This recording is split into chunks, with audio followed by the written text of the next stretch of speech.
ang galing nito guys, panoodin nyo. Meron palang idea na ganito. Ayun no, hindi niya ginamit yung kutsilyo. Kung hindi, pinilipit niya lang yung ng pinya. Tapos, pinukpok niya. Ayun no, pagkatapos, pinihiga niya. Ayun no, ginulong-gulong niya. Tingnan nyo kung anong mangyayari.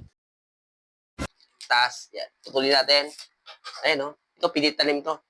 Tapos, taktak mo.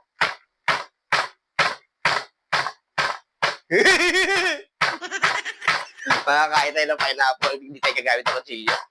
Oh, wow. Tapos gaganunin mo lang. Yan. Parang iti-twist-twist mo lang siya. Totoo ito. Yan. Tapos gaganon-ganon mo lang. Galing no. Pwede pala yung nakaka-invento ng ganon. Ready. Pwede na siguro to.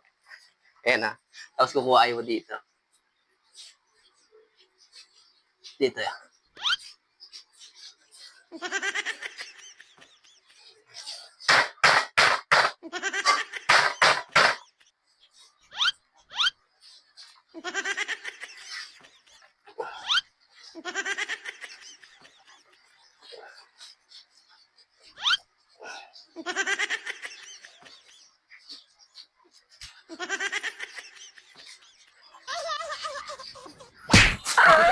Talo.